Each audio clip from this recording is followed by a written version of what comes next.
Fudge-A-Mania by Judy Blume, Chapter 5, Uncle Feather's Adventure. The next day when I got up, Fudge's bed was empty. He doesn't know you're supposed to sleep late when you're on vacation. I pulled on my jeans, which I left on the floor. They felt cold and damp. I forgot about the sloped ceiling until I stood up and whacked my head. That made me so mad I kicked the wall. So before the day even started, I had a bump on my head and a pain in my foot. As I pulled on my sweatshirt, I heard foghorns in the distance. I took a look out the window. Nothing but white. We were completely fogged in. I hope Grandma's making cocoa, I thought, on my way downstairs. She likes to get up early. She says at her age you really appreciate morning, and there's no point in wasting it. So I wasn't surprised to hear her laughing as I came through the inside door. The kitchen and the living room are really one big room, with a stone fireplace in the center. Buzzy Sr. was having breakfast with Grandma. They'd really hit it off last night.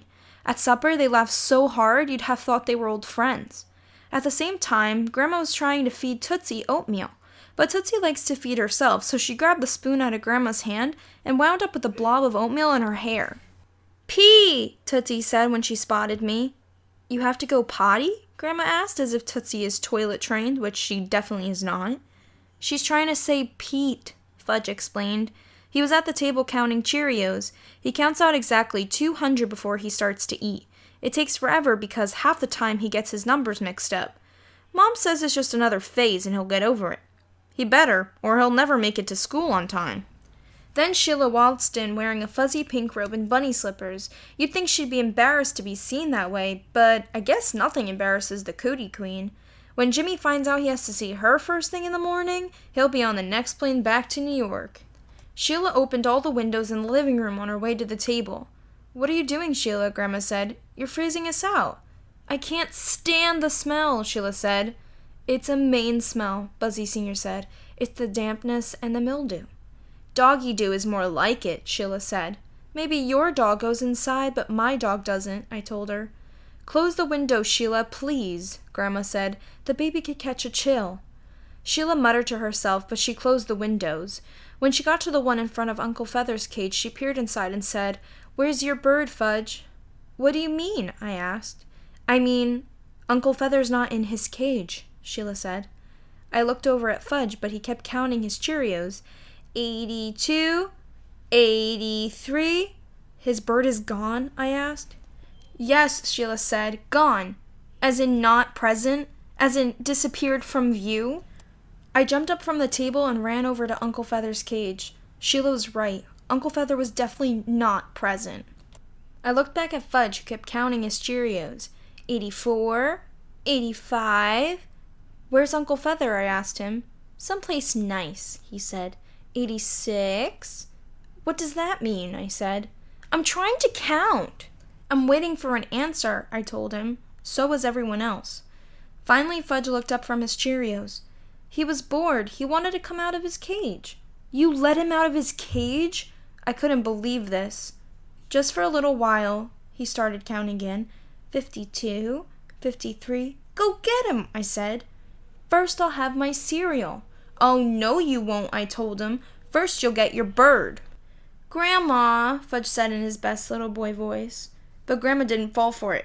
"Go and get your bird, Fudge. Your cereal will wait." Buzzy Sr. and Grandma exchanged a long look as Fudge ran out of the room and headed up the stairs on the Tubman side of the house. Then they laughed. But I didn't see anything funny. I sat down and buttered a piece of toast. In a couple of minutes, Fudge was back. "He's not there." "Not where?" I asked. "Not where I left him." "Where did you leave him?" "I can't tell. But he's not there anymore. And the window's open."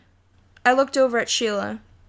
"Well, how was I supposed to know his bird wasn't in its cage?" she said. "You opened the windows everywhere?" I asked. "Well, yes, because of the smell." I shoved my chair back from the table. "Let's not panic," Sheila said, sounding exactly like her father. "Let's think this through in a logical way." "I've thought it through," I told her. I grabbed my rain jacket from the hook near the front door. "Come on," I called to Fudge. "Search and rescue," Buzzy Sr. said. "That's the spirit." He raised his coffee cup to toast us. I helped Fudge into his new yellow slicker. It's so long it hangs down to the ground, making him look like a little old man with no feet. I stuck the matching hat on his head. Be careful, boys, Grandma called. It's very foggy out there. Wait, Sheila said. I'll get dressed and come with you. Forget it, I told her. You're making a big mistake, she said, because I'm the one who noticed the empty cage. Yeah, and you're the one who opened all the windows. I pushed Fudge out the door and let it slam behind me. Outside, the fog was so thick you couldn't even see the cars parked in our driveway. It was like standing inside a big white cloud. Where do birds go when it's foggy? Fudge asked. If they're smart, they stay home. We walked along a path through the woods, calling to Uncle Feather. Where are you, stupid? We used all his favorite expressions, but he didn't answer. There was no sound except for the foghorn in the distance. Uncle Feather's just playing a game, right? Fudge asked. Let's hope. The path led us down to the water. There were a couple of houses overlooking the harbor, but it was too foggy to see any of the boats. We'll start here, I told Fudge, stopping in front of an old white house with black shutters. We climbed the steps to the front porch. I'll talk, Fudge said. He's my bird. Okay, but don't waste a lot of time. I rang the bell. A woman about Grandma's age came to the door. Have you seen Uncle Feather? Fudge asked, getting right to the point. Uncle who? She said. Uncle Feather, Fudge repeated. Why, no. At least I don't think so. But come in out of that fog and tell me all about him. We followed her to the kitchen. You can call me Mrs. A, she told us. My husband and I live here all year round. Where are you boys staying? Through the woods, Fudge said. We have a swing. Oh, yes. I've noticed a whole gang at that house. There's Mommy and Daddy and Tootsie and Grandma, Fudge said, ticking off names on his fingers, and Buzzy Senior, Sheila, Libby, Mr. and Mrs. Tubman, and Turtle, Jake, Uncle Feather, and me and my brother Pete. This is Pete, he said, pointing at me. He's not supposed to talk. Mrs. A looked at me. That sore throat is going around, she said. I had it myself last week. What you need is some hot tea with lemon and honey. Before I had the chance to explain that my throat wasn't sore, Fudge made himself comfortable at the kitchen table. Something smells good, he said. Mrs. A set out a plate of cinnamon buns. Fresh from the oven, she told him, and I'll bet you could use a nice hot cup of cocoa, too. I could, Fudge said. I didn't have any breakfast. Why, that's terrible, Mrs. A said. On a morning like this, you need a big hot breakfast. I tugged at the sleeve of Fudge's slicker, reminding him that we didn't have time to waste if we were going to find Uncle Feather. But he ignored me. Mrs. A poured Fudge a cup of cocoa. Then she poured me a cup of tea. She stirred in a spoon of honey and squeezed the juice from a lemon wedge. That should fix your sore throat, she said. I didn't tell her that when I'm sick I like Moe's herb tea, or that Fudge's cocoa smelled so good I could feel my mouth watering. There are times when it's better not to say anything. Mrs. A joined us at the table. She helped herself to a cinnamon bun. I can't resist them, she explained with a guilty look on her face. This is good cocoa, Fudge said, slurping it with a spoon. Thank you, Mrs. A said. Mitzi says my cocoa's the best. Who's Mitzi? Fudge asked. My granddaughter. She's 5. I'm 5 too, Fudge said. Well, you'll have to come by and meet her. She'll be here tomorrow. Okay, Fudge said. I'm getting married soon, but I can still have friends, right?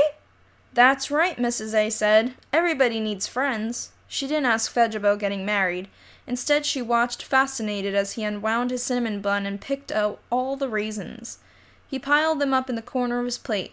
Finally, Mrs. A said, I certainly hope your uncle's not out sailing in this weather. I hope not, too, Fudge said, because he doesn't know how to sail. Oh, dear. He's not even supposed to go outside. This sounds serious, she said. Have you called the police? Not yet, Fudge said. We called the search and rescue team. Are they coming soon? She asked him. They're already here, he told her. That's a relief, she said. What does your uncle look like? In case I see someone who fits his description. He's mostly black with yellow feet and a yellow nose, Fudge said, stuffing the last of the cinnamon bun into his mouth. Mrs. A seemed surprised by Fudge's description. I could tell she was thinking hard. Then her face lit up and she waved her hands around. Oh, I get it, your uncle's a scuba diver. Does Uncle Feather know how to dive? Fudge asked me. I'm not sure, I said, getting up from the table, but we've really got to go if we're going to find him. When we got to the front door, Mrs. A took me aside and whispered, Is your uncle all right? Upstairs? She tapped the side of her head in case I didn't get her point. Hard to say, I whispered back. Then I shoved Fudge out the front door. Thanks for the snack. Come back tomorrow, Mrs. A called. Okay, Fudge said. As soon as we were away from the house, I grabbed Fudge by the arm. Why didn't you tell her Uncle Feather's a bird? She knows that, Fudge said. How does she know? Everybody knows Uncle Feather's a bird. No, she thinks he's your uncle. My uncle? Fudge said, laughing. That's really stupid. Right, that's why you should have told her. She thinks there's this guy running around in a black wetsuit with yellow flippers and a yellow face mask. This guy who's a little weird upstairs. I tapped the side of my head the way Mrs. A had. And that he's your uncle. Come on, Pete. That's what she thinks. She doesn't know Uncle Feather's a mina bird because you didn't tell her. You have to give the facts. You have to say, my mina bird is missing. He's mostly black with yellow feet and a yellow bill. Not nose, I told him. People have noses. Birds have bills. Get it? She made good cocoa. If you stop for cocoa at every house, we're never going to find him. Never? Never. Fudge started crying. That's not going to help. I dragged him along the rocky beach, hoping we'd hear Uncle Feather calling to us, but there was no sound except the waves breaking against the rocks. We went to 3 more houses along the water, and Fudge made it clear that his mina bird was missing. But no one had seen Uncle Feather, although they all promised to keep a lookout for him, so we trudged back to our house. Sheila was watching for us at the living room window. She opened the door. Did you find him? She asked. No, I said. Fudge sniffled. Then he covered his face with his hands and lay down on the floor, still wearing his yellow low slicker and rain hat. We were quiet for a while. I guess all 3 of us were thinking about Uncle Feather, alone, lost, and frightened. Suddenly, we heard a piercing scream. Fudge jumped up and grabbed Sheila. I dashed to the hall closet, looking for something to use as a weapon just in case. But before I could even grab an umbrella, we heard another scream. This time, Sheila and Fudge crawled under the table. Then Libby tore through the house, yelling, Help! There's a bat after me! She raced around the living room. There was no more noise and confusion as Libby bumped into furniture and knocked over a lamp. Not that she stopped for a minute. She kept screeching and running in circles. I heard the sound of flapping wings. When I looked up, I saw something black flying after Libby. That's when I realized Libby wasn't the only one screeching. Stop! I shouted, but Libby didn't listen. That's no bat, I yelled as I started running after her. That's Uncle Feather. My bird? Fudge called from under the table. Yes, Turkey Brain, your bird. Fudge and Sheila came out of hiding and joined the chase.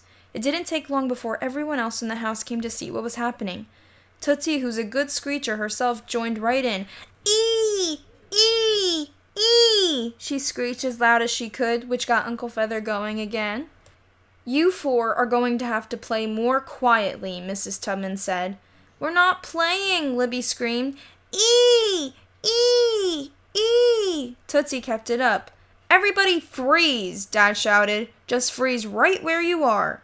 Libby froze. I crashed into her. Fudge crashed into me. Sheila crashed into Fudge. Uncle Feather flew across the room. He perched on top of his cage and looked over at us. Stupid, stupid, stupid, he called. Then he hopped into his cage and Buzzy Sr. closed the door. We untangled ourselves. Sheila looked at me. All's well that ends well. Right, Peter? Yeah, Pete, Fudge said. All's well that ends well. Then he turned 2 somersaults and landed in my lap.